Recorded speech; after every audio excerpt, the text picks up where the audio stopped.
What if there's a way to perceive life outside of the realm of what we're accustomed to?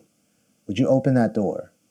Some call this breaking free of the matrix or the psychedelic experience. Hi, this is Takatoshi Shibayama, the host of the Future Design Podcast. In this episode, I have Adam Aronovich, a researcher for the Center for Psychedelic Studies at the Imperial College. He talks to us about how psychedelics can allow us to look into our true individual self and reevaluate the way we view ourselves and the world around us. We have long been molded to a narrative of life that was created by others. Can we lift the veil to another possibility, one that is full of interconnectivity and harmony designed by us? So stick around to the end. Future Design Podcast. Well, thank you, Adam, for being on our show. Welcome to the Future Design Podcast. Yeah, my pleasure. It's great to be here. This is a super fantastic topic that I always wanted to really pick up. Super fascinating studies that are being done since the 50s. You know, there's been a very brief stop of about 30 years, and now it's kind of come back again. So I would really want to talk to you about how this world of psychedelics are really coming back to this world again, and what are the benefits for us. So before we dive into those things, could you tell me a little bit about yourself? Yeah, sure. My name is Adam, and my field of inquiry is mental health. So basically, I have been looking into mental health for many years. My background is in psychology, cognitive science, neuroscience, and more recently, for my graduate studies, I have been looking more into the cultural aspects of mental health. So a field that is known as medical anthropology, cultural psychiatry, really, which is how different cultures around the world experience, address, diagnose, and treat mental distress and psychic suffering.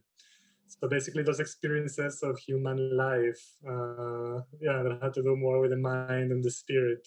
Great. When we did a pre-recording before, you talked about you're doing a lot of research with the Imperial College in London. And I know that through many articles that I've read that Johns Hopkins and Imperial College have been in the forefront of research in this psychedelics.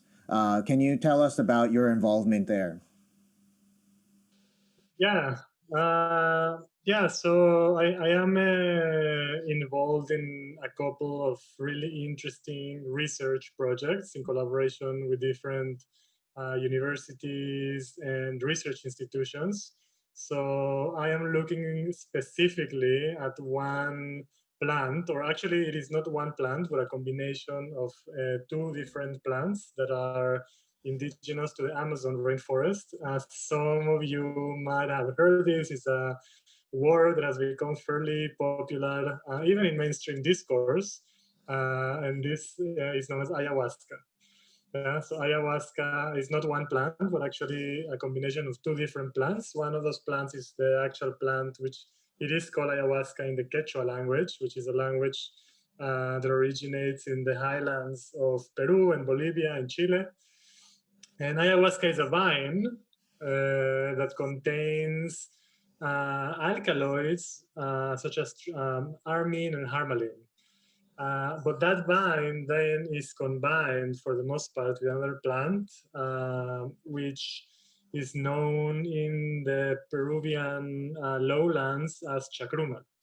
Yeah, and chacruna has a very, very high concentration of tryptamine that is named DMT, dimethyltryptamine. That's a highly psychoactive psychedelic molecule. So the thing with dimethyltryptamine or DMT is that it's not usually available orally. So you can eat as much DMT as you want, and it's never going to get into the human brain because there's an enzyme in the stomach that takes that molecule apart. So this combination between the vine and this bush, the chacruna bush, creates this very sophisticated indigenous technology that allows the dimethyltryptamine to actually be digested in the stomach and then cross the blood-brain barrier and reach our synapses. So basically, the vine itself contains this molecule that acts as an inhibitor for an enzyme that destroys the dimethyltryptamine. So oftentimes in the rainforest, we refer to this as a proper technology. And actually, this is not only a technology, but actually one of the biggest mysteries in ethnobotany, which is a science. Ethnobotany is a science that studies the traditional uses of different plants and trees and so on and so forth. And it is a mystery how indigenous people in the rainforest came up with this technology, because we estimate that there's anywhere between 140 to 150,000 different kinds of trees, plants, shrubs, and so on in the Amazon basin. So, from a mathematical perspective, if people were to engage in a trial and error process where they were just mixing different trees and different plants, it is not only different trees and different plants, but actually different parts of different trees and different plants. So, we're using a bark and we're mixing that with a leaf, like there's roots and there's seeds and there's many different botanical elements. Actually, somebody did the math. I forget who it was, but the combinatorical process basically derived that if people were really engaged in a trial and error process over the course of many years of which plants to mix with each other, it would have taken them trillions of years to come up with this particular mixture. So it is a mystery how like relatively epistemologic, I mean, from the perspective of science at least, how relatively unsophisticated nations that work with pre-technological methods came up with this mixture of these different plants. Yeah, for Yeah, but sure. if you take into account the indigenous epistemologies, then it isn't such a mystery, because people will straightforward say, well, it is not a trial and error process, but this is a gift that we were given by the spirits of the rainforest. It's a very different way of approaching things. Interesting. Well, definitely after the Ice Age, we had 20,000 years of this Holocene, and this surely there's been a lot of trial and errors that happened. Maybe it did come from the divine gods of the rainforest, but I guess these are technologies, or I would say, etymological understandings of our nature, and finding those things who are more in tune with nature than us, our modern Homo sapiens like us. So before we dive into the ayahuasca and the whole experience that we can get from it, can you tell us what exactly are psychedelics? Because it's a very vague term. It includes a lot of different types of chemicals and different types of drugs where people are more associated with. For the people who have never heard of psychedelics or never really researched about it, can you tell us what psychedelics are? Yeah, I mean, that's a great question. And it's a question also that I don't think has a very broad consensus over what exactly a psychedelic is. The term itself, I mean, psychedelic comes from the root words psyche and delic, which oftentimes is interpreted as meaning manifesting the mind or mind manifesting. So psychedelics are understood to be psychoactive substances that in certain ways manifest different aspects of the human psyche that remain hidden or remain inaccessible in our daily normal consciousness, right? So we are used to one modality of awareness or one modality of consciousness, which is the daily consciousness, which kind of is problem-solving consciousness that probably through evolution has been the one that is being the most adapted for our survival.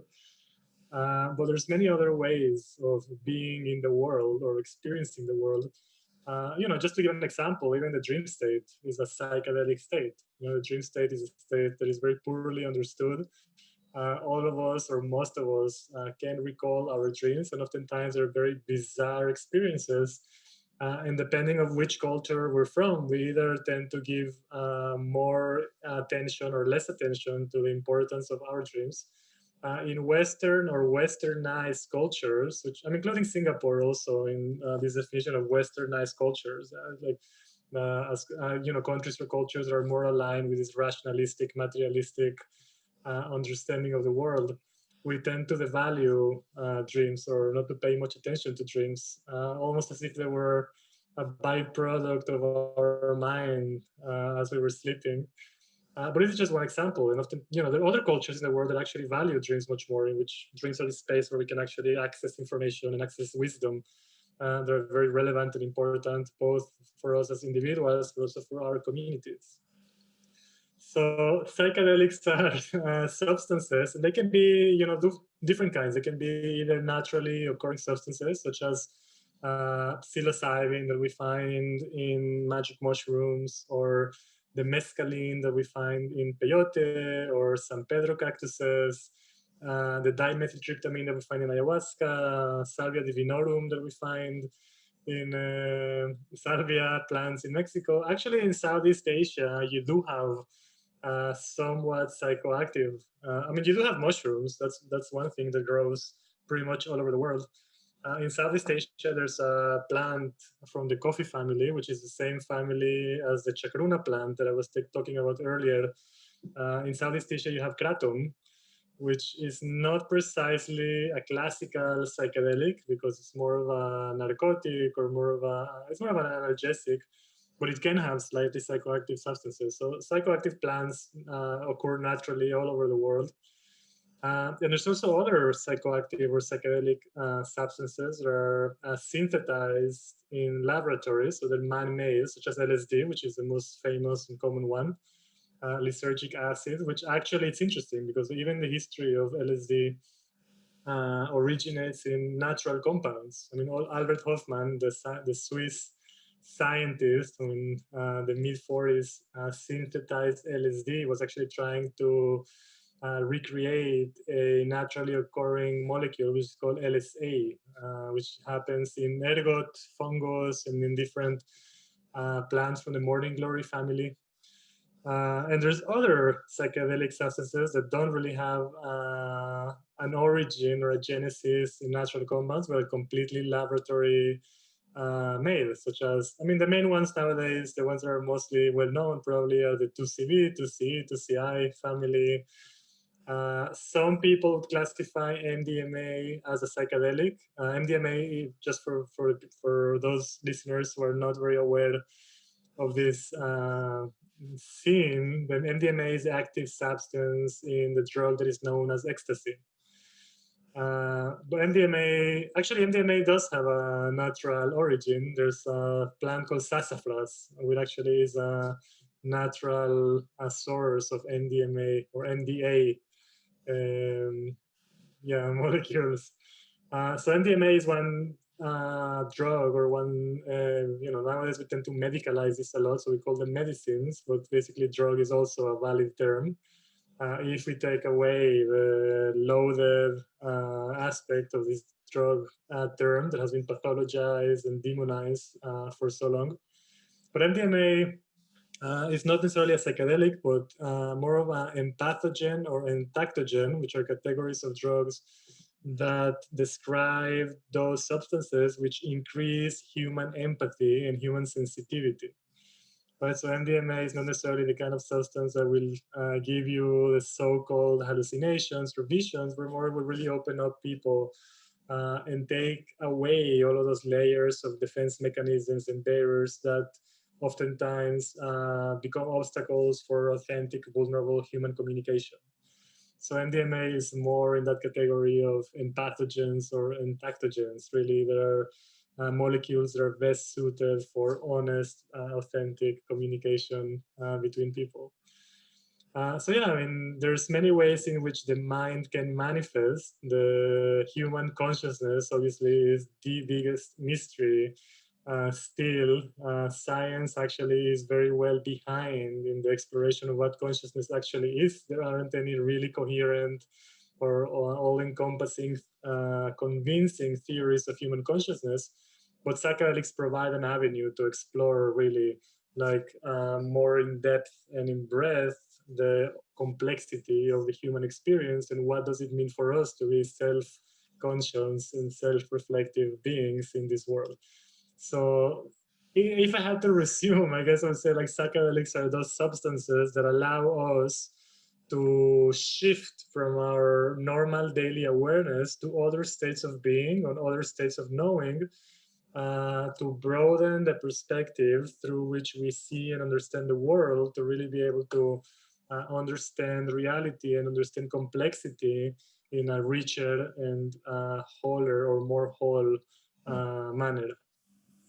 Yeah, so my understanding from this is that we have a perception about this world, and it's a very structured, very materialistic, very logical way that we perceive this world, maybe because of our education and how we need to function in human society. But if you take like a child, I have toddlers, and then I had two boys, and when I look at them when they were 3 4 years old, it seems like they're always tripping. They see things completely different from what I see. They have imaginary friends, and then they explain it to me so vividly as if they exist. And that's also possible with the human mind. I guess we kind of shrink down all those possibilities that we see about the perception of the world down to a very logical way of looking at the world. So I guess these psychedelics kind of brings back all those possible realities and alter our way of perceiving this world. Now, you talked about different types of psychedelics. I mean, do you actually get a different experience from doing, let's say, ayahuasca to a strong form of DMT or psilocybin or LSD? Yeah, I mean, absolutely. There's qualitative and subjective differences in all of these different substances. And by the way, I really like the way that you put this in terms of like psychedelics being that which allow us to go back to that childlike sense of wonder, that way of looking at the world as if we were children, really, which is something that is really one of the most important things that psychedelics can do for us, really to recover. I think Aldous Huxley, kind of one of the most paradigmatic writers that ignited the first psychedelic movement, said like cleansing the doors of perception. And that really is that, like seeing the world anew as if we were seeing everything for the first time. But yeah, I mean, to your question, yes, I think every substance, every plant has its unique qualities. Um, and that can be understood from different levels of complexity, even just from the chemical and neurological aspects of what different molecules, how different molecules interact with our brains and our, different neurological mechanisms. And again, if you wanna take like a more animistic perspective, and animism, by the way, is what some anthropologists call the ontologies of different traditional people. An ontology is basically how we make sense of the world and how we make sense of reality. And nowadays, for many traditional societies and different traditional communities in the world, they are still to some extent animistic, in the sense that animistic comes from the word anima, which means, and we get that word um, from the root source of breath or spirit. Uh, and we get different words such as animal or animated that originate from that sense. So it's like the divine breath or the animating principle.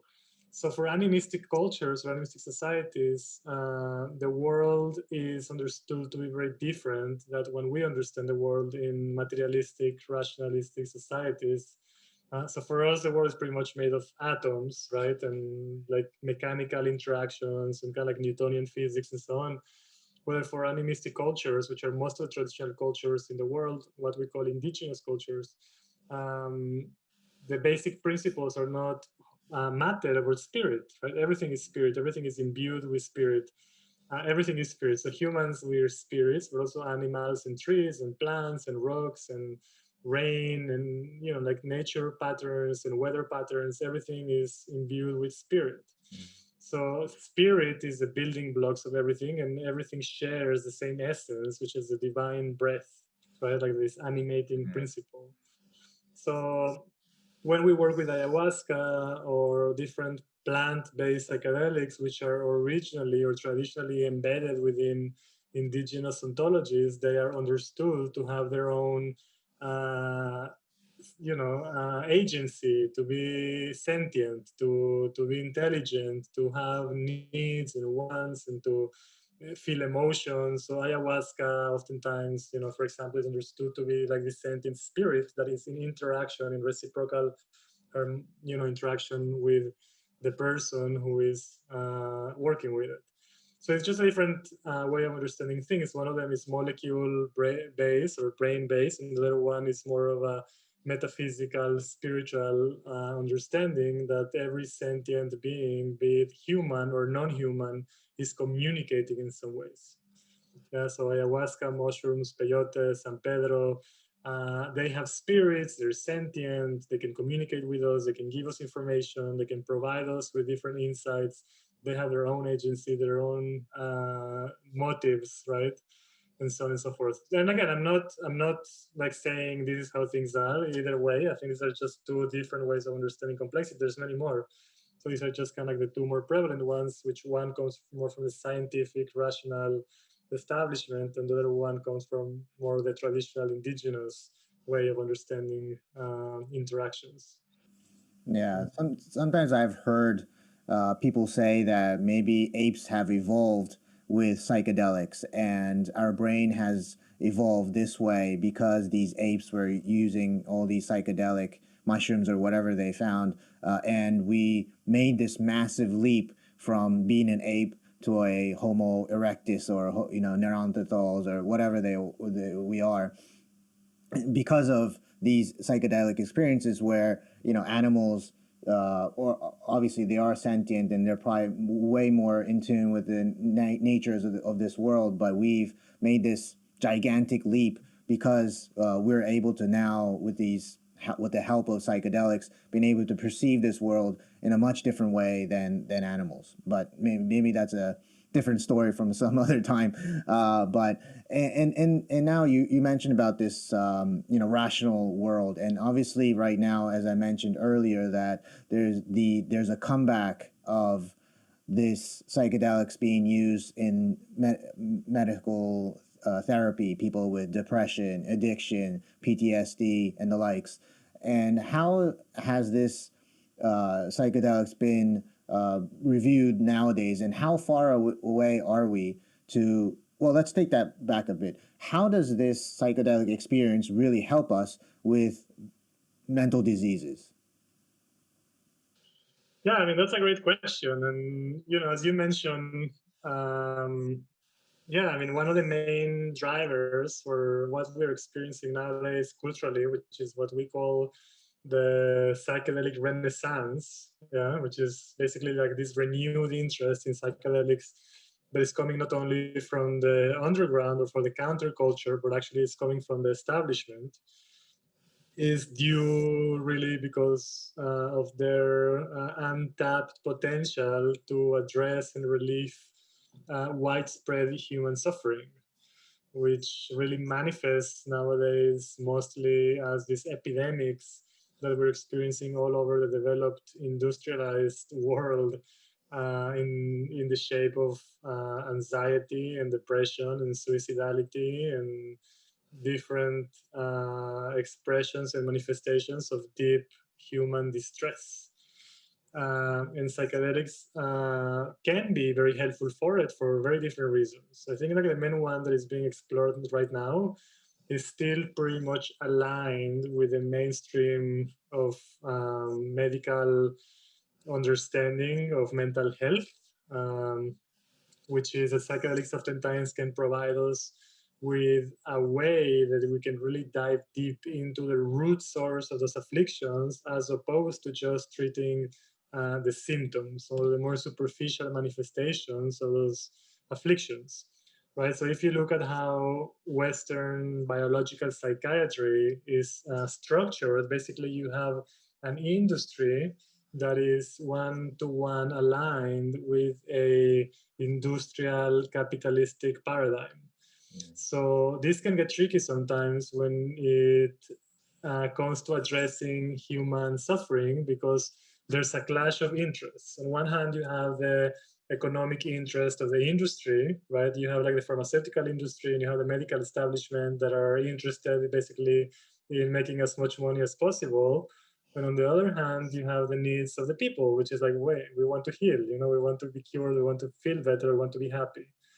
Um, so there is very little incentive from the side of the establishment to provide medicines that actually cure diseases or cure afflictions, because it's much more profitable for the establishment to treat symptoms.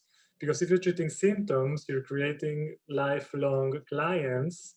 And if you're curing diseases, then you're basically getting them off the hook, right? Like you're not really getting them as clients anymore. So most, particularly in psychiatry, most of the treatments have been based on symptomatic treatment. I mean, this is not the only reason. There's other reasons that have to do more with the foundational assumptions of biological psychiatry, which this would give us material for many different podcasts. But to make this short or concise, what psychedelics do is precisely the opposite, because what psychedelics do is that they don't really just treat the symptoms or the superficial manifestations of those afflictions, but they take the person into a deep dive into the discovery of the deep roots of whatever is afflicting them. So it's not only about like putting a band-aid over like a superficial wound, but actually like saying, hey, like this is the root wound, this is like the root source of this depression or this anxiety, and this is what you need to address. And this has been one of the main reasons why the establishment has been so slow to adopt these medicines or these treatments, because oftentimes the roots of these afflictions turn out not to be personal or physical, right? Like we have this narrative in Western medicine or in biological medicine that depressed people are actually suffering from an imbalance of neurotransmitters in the brain. It's like, hey, like you don't have enough serotonin in your synapses, you're feeling very sad. Even with anxiety, like anxiety, oh, you're feeling like your brain is not working properly, there's something wrong with your biological constitution, so we're going to give you this drug that is going to balance out like these things, right? But when people eat mushrooms or when they do an ayahuasca experience, they may find, right, like different things about their experience that give explanations to why they're feeling in certain ways that don't necessarily align with this biological explanation. And oftentimes, these insights may draw from social reasons or cultural reasons, right? Like a person can be like, hey, actually, like I actually like my depression stems from the fact that I'm feeling very isolated because I don't have a community around me. Like I don't have like real connections with people because I'm working 20 hours a day, 6 days a week, and I don't really have time to do anything else. Like I live in a society that forces me to work 80 hours a week just to pay rent and get some food. So I don't really have time to nurture other aspects of my life. So I'm really feeling isolated and I'm feeling lonely and I'm feeling burnt out. And it's no wonder that I'm depressed, actually, because there's nothing wrong with me. It's actually something wrong with the society that I live in that doesn't allow me to have a happy, fulfilling life if I'm not chasing my tail 6 days a week for so many hours, right? Or there can be other reasons. There can be environmental reasons, for example. Like it's no secret that we're going through really difficult times collectively in terms of existential challenges that we're facing as a human community, as a planet. Like the existential risks that we're facing in terms of global warming and depletion of fish in the oceans and so on and so forth. So sometimes people don't realize how much these things can have an impact in how we feel. But like people are anxious. Like I'm anxious all the time. Like I suffer from anxiety, and for a long time I didn't really understand why my anxiety was as strong as it was. I was like, like I live a relatively comfortable life. I love my job. I love what I do. I don't work as many hours as other people do. Like I have a relatively supportive group of friends and family. Why am I feeling so anxious? And I had a few ayahuasca experiences where I was taken to this really painful journey of like realizing the extent of the damage that the human civilization is doing to the earth, and like the suffering of the different sentient beings with whom we share this living environment, and the dire situation of our ecosystems and so on. And I realized like I have like this existential dread living in me, because I don't see a way out of this predicament, and this anxiety that I'm feeling, that I can, like, it's not only my individual personal anxiety, it is an anxiety that is more globalized, anxiety that all of us to some extent are part of, because all of us are immersed in this historical moment where we have to make collective choices that are going to determine whether we survive another generation or not. I mean, these are very real things. So that anxiety, turns out, is a real collective thing that is not only my own neural chemistry, but it's more of a collective intelligence thing. So I think a lot of the wonderful and potentially revolutionary things that psychedelics can offer us is particularly that realization that we're not isolated, that we're not islands, disconnected from each other, that we're not living in this solipsistic universe where only our internal personal reality exists, but actually we are always interconnected, that we are dependent completely on each other, that we cannot subsist and we cannot be happy if everybody else is not relatively happy and healthy too. Mm. So psychedelics oftentimes give or can give rise to this experience of feeling part of something bigger, part of something that is beyond our own individual selves, which for most of us living in extremely individualistic cultures can be something extremely revolutionary, because most of us haven't experienced that in the day to day, because our culture and like the dominant epistemologies and the dominant worldviews don't allow really for that realization to happen. We're more and more and more kept in this atomized, isolated, alienated state that is very conducive to good consumerist cultures and so on and so forth. I mean, that's the basis of consumerist culture. If we live in a society that is bent on us being good consumers and obedient workers, then that requires there's an erosion in our social connectedness, that we're more isolated, more alienated, because then there's a void that is left that we need to fill with all of this useless crap that is being sold, everywhere in the world, all these different services that are given to us to fill that existential void. But like that void is something that is left after our sense of belonging, after our sense of community, after our sense of being part of something bigger is taken away from us.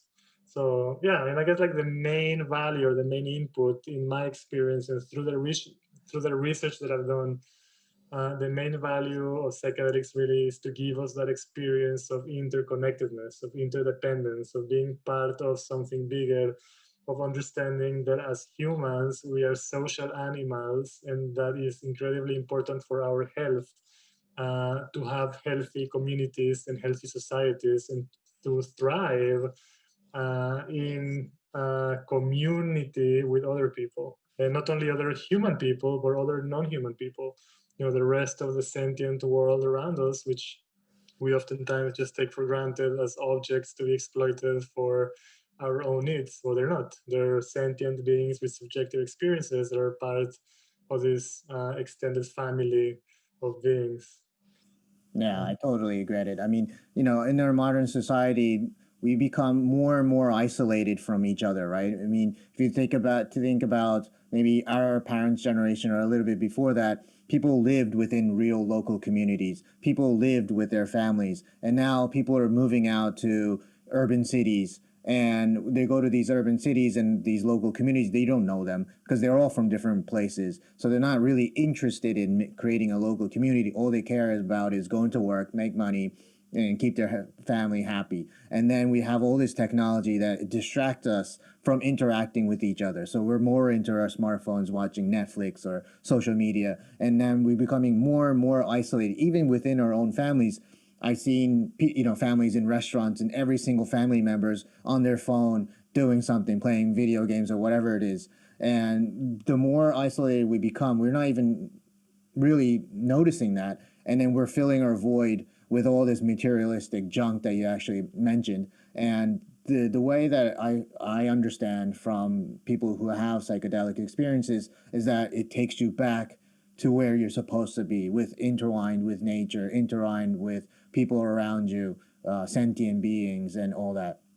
And it's true, the fact that this pharmaceutical world is always trying to numb or even kind of dissuade you from actually looking at the real problem, and then just giving you something so that it'll just again distract you from what your real symptoms, real root of the problem is. And I guess the psychedelics give you that experience of going back to what is that problem. So can you tell me a little bit more about your experience when you do it? What, because a lot of people who don't do it think, oh, it's all rainbows and bursting of colors and unicorns and the magic dragon coming and all that stuff, right? So can you tell us a little bit more about what exactly happens during this experience?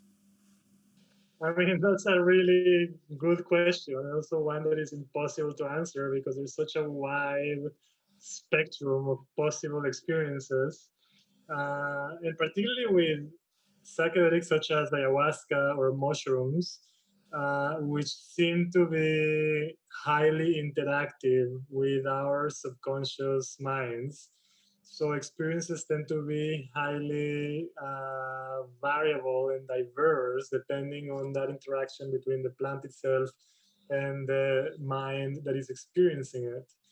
So yeah, like experiences can vary a lot, but that kind of like experience that you describe of rainbows and unicorns, even though it sounds really like the how do you say, like the prototypical experience, that's very rare. And particularly when working with ayahuasca or mushrooms or things that really interact with people's minds, uh, like these experiences can go either way. They can be very blissful, they can be very cartoonish, depends on where you're at and what is it that you're seeking. And in the same token, they can be terrifying. They can be really horrific and terrifying. And this is what sometimes people call a bad trip. Except, in the psychedelic world, or at least when people are more experienced in working with these substances for a while, we tend to say that they really aren't any bad trips. They're just difficult trips. They're difficult journeys. And oftentimes when people are having bad trips, or what they call bad trips, because they're going through experiences that are really, really scary or difficult because they're facing content, intrapersonal content or psychic content that has been hidden or tucked away for very good reasons for a very long time, and they haven't really been able to face. And then the psychedelic experience kind of like opens up or cracks open, like that vault of like difficult memories or difficult repressed content, and brings it back into our, puts it like in front of us so we can actually see it, and we can actually work with it, and we can actually say like, hey, like, like this is, it's time to actually face reality as it is, and like work with this content and try to like just heal, and the only way of really healing, I mean, the word heal is very interesting because this is actually maybe interesting for linguistic geeks or for English language geeks, but the word heal shares an etymological root with the word whole. So to heal is literally to become whole.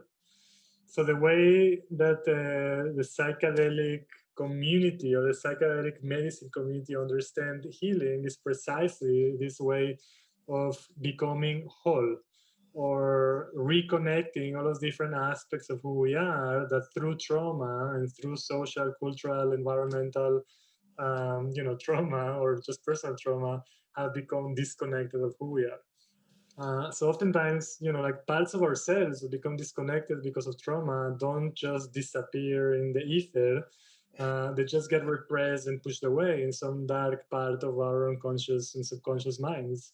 And we don't really have access anymore to those aspects of us because those are aspects of us that are very painful, that we disconnected from for a good reason, which is to protect our conscious selves and our developing selves from the pain that they entail.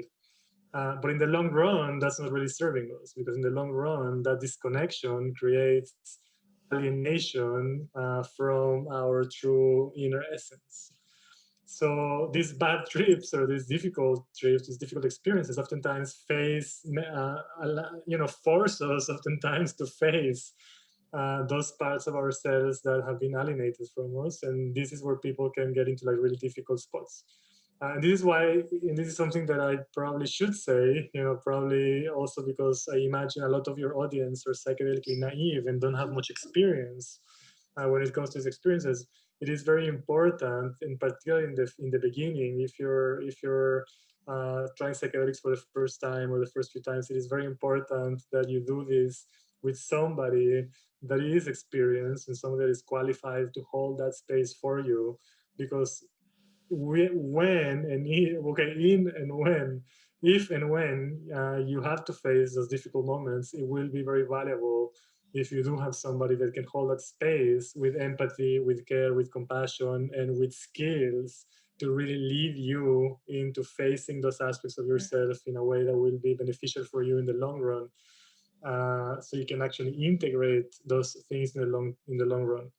So, in a very basic sense, I guess, like the point is that the psychedelic experience has many aspects. So the one that I've been focusing on so far is the one that has become more common nowadays because of the medicalization and psychologization of psychedelics that is giving them kind of like a foot in the door to go mainstream. Yeah, because they're aligned with the medical system that we work with. They're aligned with the desire that we have in Western culture to face our own shadows and so on and so forth. I mean, they're not very far off from just mainstream psychology and psychiatry and so on and so forth.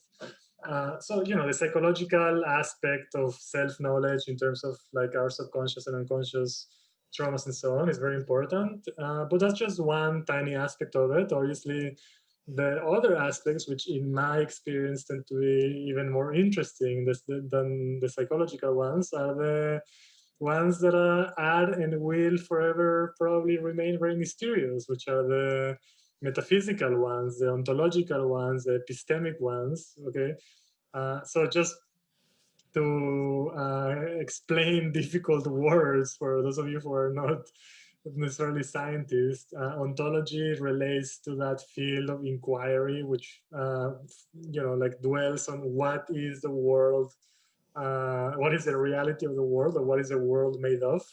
So, what is the ultimate basic foundation of this world? That's ontology, and epistemic is the inquiry into knowledge. How do we know what we know?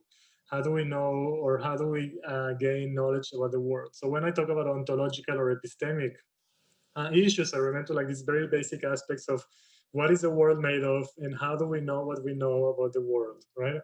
Mm. So for me, the most important and interesting aspects of psychedelics have always been ontic or ontological and epistemic, which is really like they get us to question the most basic assumptions that we have about this world, right? Like they get us to question, hey, like like what is this world actually, or how do I know, or am I really sure that my opinions or my theories or my beliefs are actually grounded in some solid epistemic processes? And often, more often than not, we will find that they're not, which is the best thing that we can ever hope for, right? Like say, like, hey, like everything that you think that you know about the world and all of your beliefs are actually wrong. So you have to think a little bit better. You have to think a little bit deeper. And hey, like you have all of these different, like input, like sensorial, perceptive, insights that you can try to rethink your own cosmology and your own ontology and have your own understanding of the world from a broader perspective now that you have like this different way of looking at things. So and this is very useful for religious people because it will get them to question the validity of their religious beliefs. And this is very good for rational, materialistic, scientific people because it will get them to question the validity of their materialistic, scientific, rational beliefs. So it's just, I guess, like the main thing for me that psychedelics can offer is epistemic and intellectual humility. Mm. Just that realization that everything that we take for granted or everything that we might be sure of is actually not very epistemically grounded, and that, like at most we have opinions, and that those opinions are not really grounded on anything solid, and that, it's just important to always keep this skeptical approach of questioning reality and questioning our own beliefs and questioning our own thought process and questioning all of the different institutional structures that are given to us oftentimes as if they were the ultimate truth, but actually they aren't. So, just for people to be open to the possibility that everything that they know is wrong, and that, it's interesting to always question, the fundamental assumptions in which we build and construct our beliefs and opinions. I think that's for me like the most important thing. Yeah, and I think that's the exact reason why this use in the medical scene is probably, years ahead, because there are probably not that many people or doctors can administer this and take them through this journey, and because they themselves have to be very well experienced in this to do this, right? So I guess when you do it in the rainforest and Amazon, the shamans are very experienced in this, and they can take you through this whole journey. Can you tell us about how they take you, they guide you through this, and how they help you integrate this with your life? Yeah, that's a great question. So I should clarify that in the place that I work, which, by the way, for our listeners, the place that I work in the rainforest is called the Temple of the Way of Light. And you can find us online in our website, which is templeofthewayoflight.org. At the moment, we aren't operating because of the pandemic, but we are expected to open again next March, and we're expecting and happy to receive all of you. Actually, I would be very happy to get more people from Southeast Asia. It's one of the regions of the world that we don't often get visitors to the Amazon. Yeah, so at the Temple of the Way of Light, we work exclusively with healers from Amazonian tribe or Amazonian nation, which are known as the Shipibo. So that's Shipibo. The Shipibo are one out of many different dozens of Amazonian cultures that thrive in the Peruvian rainforest. And the Shipibo nowadays, they have become sort of a referent for ayahuasca work throughout the world for different reasons. They become very well known as experts in um, working with ayahuasca. And the main methodology that they have in working with ayahuasca is sonic. So they work a lot through sound. Mm. They have this technology which they call Icaros. The Icaros is basically a way of singing or a way of articulating sonic landscapes through the vocal cords, through the physical properties of frequency and vibration that are very skilled at taking a person into a very particular state of mind through their song. So when a person is under the influence of ayahuasca, right, which is a very powerful psychedelic plant on itself, it is fairly easy to get lost into confusion and like the internal landscape of whatever is happening, cognitive loops. But the Shipibo healers, in their own language, obviously they're not called healers, in their own language they're called Unaya or Unania, which derives from the root word uni, which in the Shipibo language refers both to ayahuasca itself, but it's also the word that they use to refer to wisdom, Mm. wisdom or knowledge. So the word for ayahuasca and the word for knowledge is the same word. So the Unaya are the people that work with ayahuasca, and the Unaya are those who know or those who are wise in the use of ayahuasca. And again, the main tool that they have to help other people navigate the ayahuasca experience is the song, is the Icaro, this sonic guide, right? Like this frequency and vibration that is very difficult maybe for people who are not extremely sensitive to sound. But when you are in this expanded state, with this extremely sensitive and extremely open state with the help of ayahuasca, the Icaro has a very powerful effect on your experience, or my experience, is my personal experience. Mm. And again, it depends on the skill of the person, it depends on the personal resonance of the person in front of you. But music, sound, like the sonoric aspect of it, is the way that it basically serves as a steering wheel with which they guide the person in front of them to different crevices of their subjective experience. The thing about the Icaro too is that they're not singing songs that they learn by heart. They're not repeating some mantra, as it were.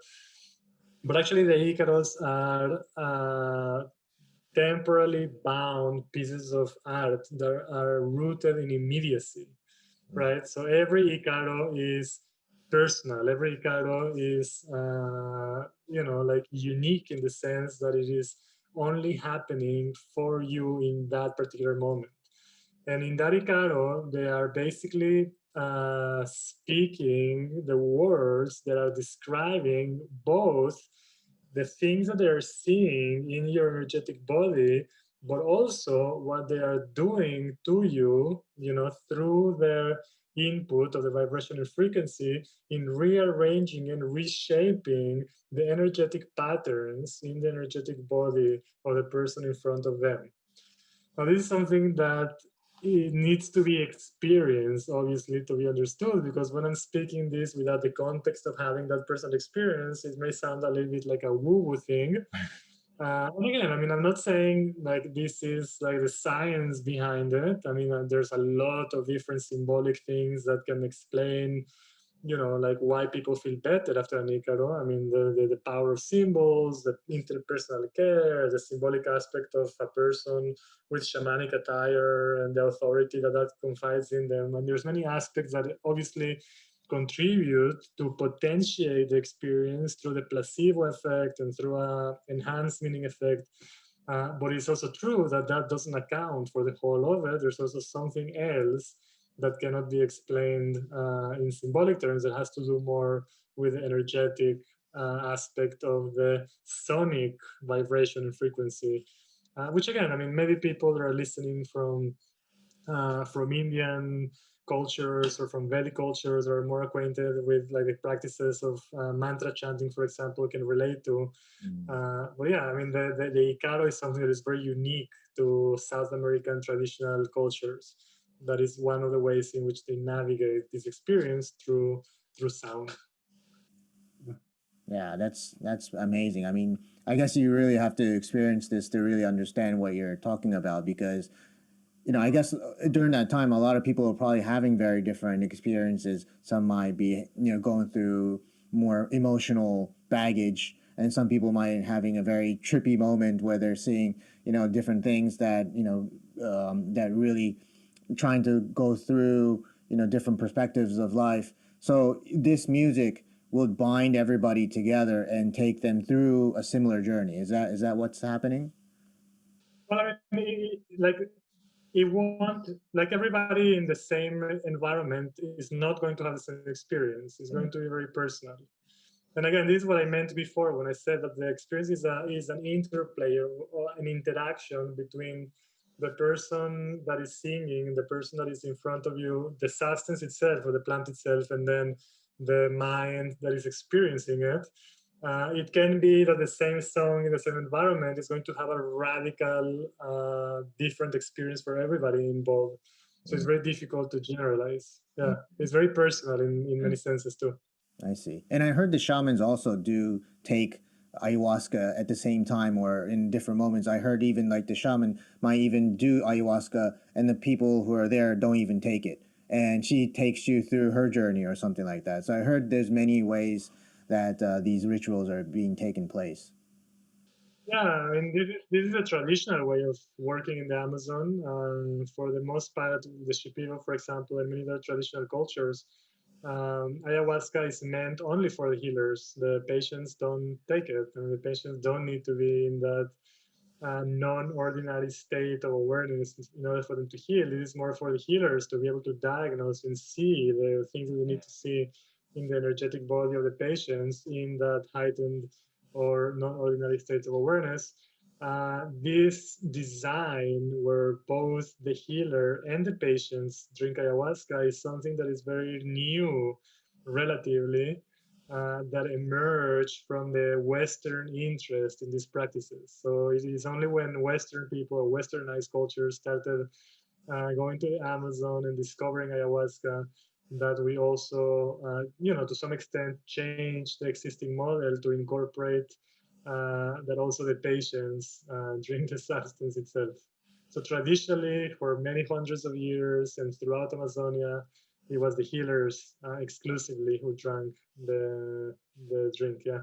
Yeah, that's super interesting. And I heard that also it's psychedelics is not really for everybody. Maybe some people are kind of not prepared, not just mentally, but like chemically, they're not prepared to get into this experience. I mean, is there a word of advice for people who are really interested, but maybe not the right people to be doing this?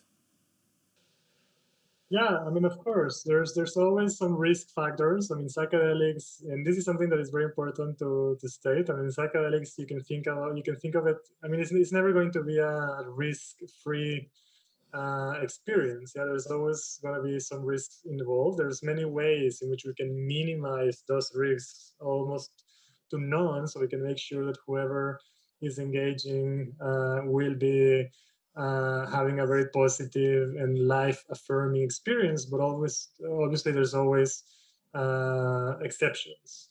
So one of the things that we do identify, for example, and particularly with ayahuasca, and this is not necessarily true for all psychedelics, but mostly for ayahuasca, is that people who have been medicated through psychiatric medications, they do need to first be weaned off of these medications, and this is for different reasons. The main one being, particularly with ayahuasca. Ayahuasca, as I said before, is a mixture of two different plants which contain different molecules. One of these molecules is the harmine, the harmaline, which are inhibitors of monoamine esterase, which is the molecule, is an enzyme that takes away different tryptamines in our stomach, including dimethyltryptamine.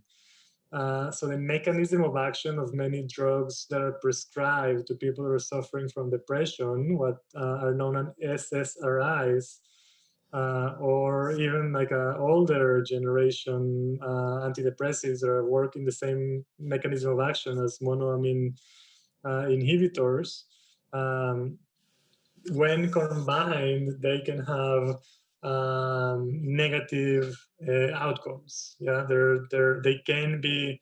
And again, this we don't have very solid empirical evidence, but theoretically, uh, we know enough to advise not to mix ayahuasca with antidepressive medications and probably also other psychiatric medicaments. So most people that work with psychedelics in a responsible manner will ask the clients to have a few months window where the cleaning of psychiatric medication. So this is one thing to take into account. And also another thing that I want to stress, if somebody does feel called to try out psychedelics in a responsible environment with responsible caretakers, and you do need to come off psychiatric medication, it is always good sense to do that in with advice from your doctors. So like go to your psychiatrist, go to your psychologist, and tell them like, hey, like I would like to go come off my meds. Can we come up with a plan together that will make this the most safe and beneficial for us? Mm. So that's one thing. And the other thing also, like there is a school of thought within psychedelic community that advises also that people who have had or experience psychotic episodes in their lives to abstain from psychedelics, as psychedelics can, of, not often, but they can or they could potentially um, catalyze another psychotic episode. So these are people that have been diagnosed in the past with different psychotic disorders such as schizophrenia, to some extent manic depressive or bipolar depression. And again, I mean, this is not a very broad consensus, but it is kind of like the mainstream consensus is that anybody that has had psychotic episodes in the past should be particularly careful with engaging with psychedelics. Some people even would go further than that and also look at the different risk factors for psychosis, which have to do with genetics too. um, if a person knows that, like somebody in their immediate family, whether the brothers and sisters, mother or father, have been diagnosed with schizophrenia or any other psychotic diagnosis, then they can be at a relatively higher risk of having an experience that could induce a psychedelically induced psychotic episode. But again, I mean, this is a very broad topic that also needs to be taken with a grain of salt. I mean, the whole construct of psychotic disorders and psychosis and schizophrenia and all of these things is something that deserves a lot of space to be discussed and deconstructed, because it isn't as straightforward as most psychiatrists would like us to believe. So, but just to be on the safe side, if anybody does have a history of psychotic disorders, or they are currently being medicated for depression, anxiety, and so on and so forth, then it does make sense that they consult with an expert before engaging in psychedelic adventures. Awesome. Yeah. That's really important to know. And just before we finish off, can you tell us what are the people of the Amazon who take ayahuasca tell us about the cosmic consciousness that they have obtained? What do they talk about? Well, I mean, that's a huge question. And it's one that is very difficult to answer, because there isn't really like like sometimes, because these things are so intermingled with each other, people tend to conflate different wisdom traditions. So, for example, like most people in alternative spirituality or the New Age movement and so on and so forth are more familiar with Oriental philosophies, right? Like yoga has become very popular, and there's a lot of attention that is being given to like Indian sages and like Oriental wisdom and Confucian, Taoism, and so on and so forth.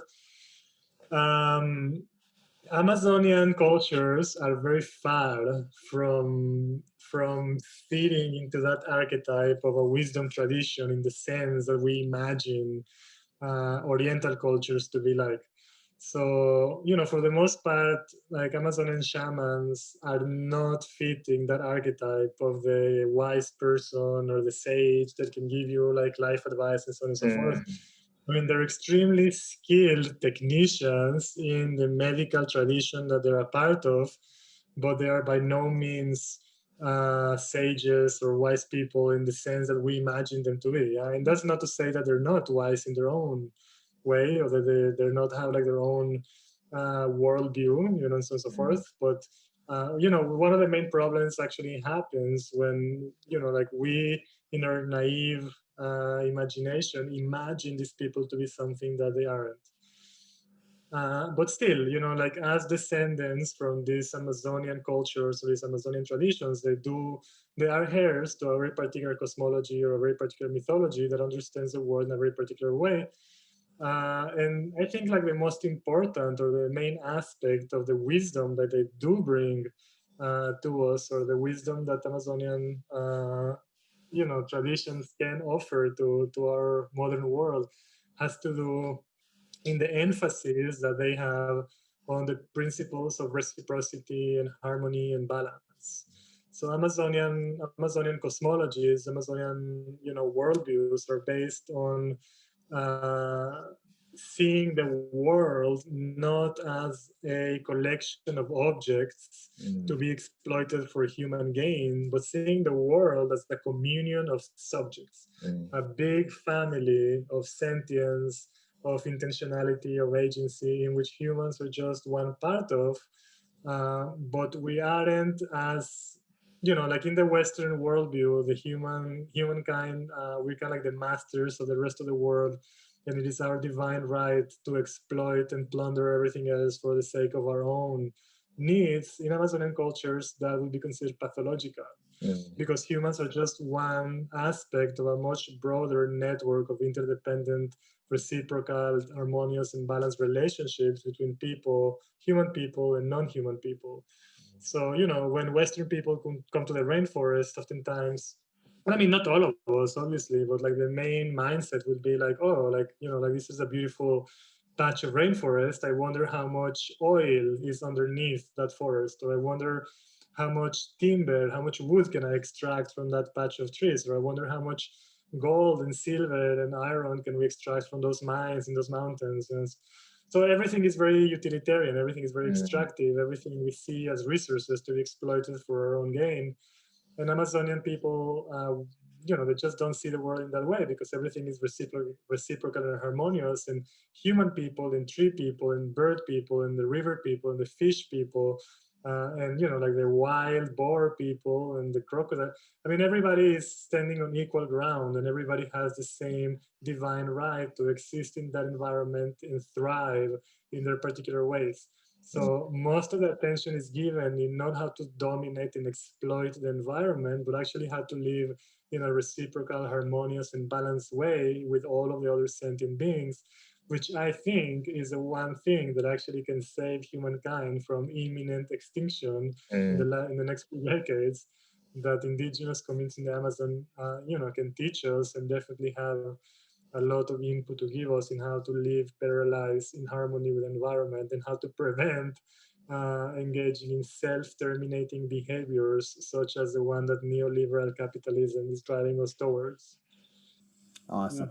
This is a very awesome message to leave off and finish off the episode. So thank you so much for your time, and we definitely need to do a second version of this. Maybe we could talk about different things about what we should be challenging in this world through the lens of what you've experienced for this society. So let's do that again. Well, thank you so much for your time.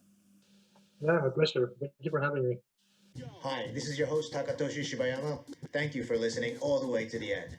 Now, if you enjoyed or disliked this show, please let me know by writing in the comment section. The only way I can improve or add value to you is through your voices. If there are any topics that you would like me to pick up, please also let me know in the comments. I'd love to start chatting with you all. And if you would like to continue watching the show, please subscribe. Thank you.